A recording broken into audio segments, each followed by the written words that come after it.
That was so good. You talked about amplifying or playing to your strengths in this last point.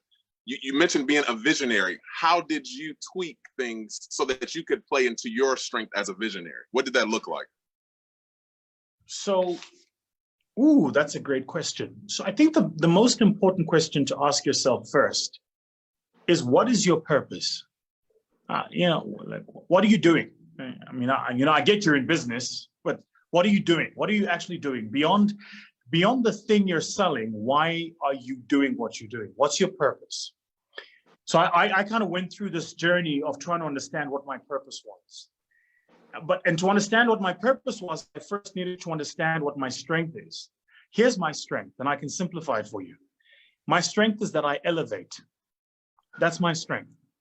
What that means is if I walk into a room and the level of thinking is here, by the time I leave, it's here.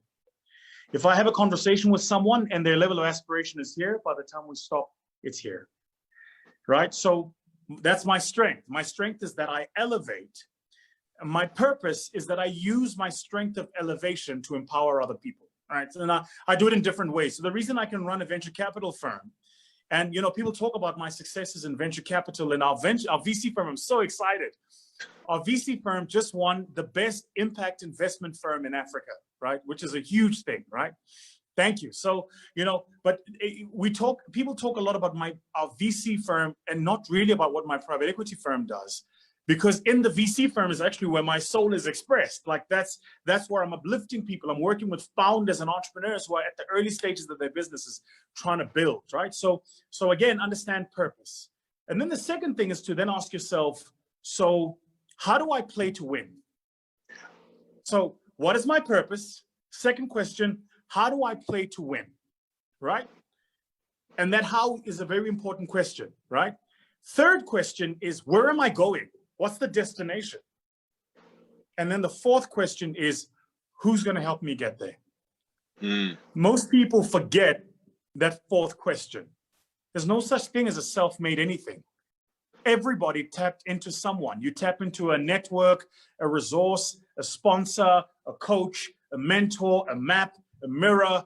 I got to tell you, I have an incredible support network there is not a continent in the world I couldn't land in where if I didn't have food and if I didn't have money in my pocket, I would have food in my stomach and I would have a place to sleep that night. Because I've built a network of supporters and sponsors everywhere around the world.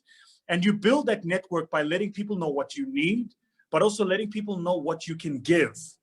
And it's a funny thing, when people know what you need, they'll provide it for you. They'll make it available for you, especially if they have it. A lot of us own our vulnerabilities and we keep them inside and we don't share them. Now, I'm not saying share them with everybody. There are people who'll exploit them. But you've got to have a way of sifting people and making sure that you're surrounding yourself with people who want you to win. And here's a final trick for the people watching, right? Winners want winners around them.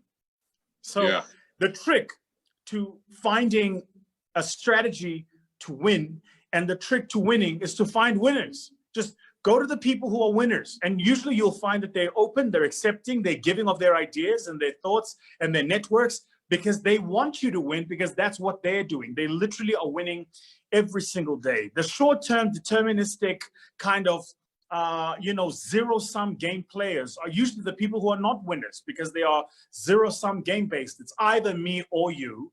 Whereas winners tend to go, it's me and you, and if we work together, we'll amplify what we're doing.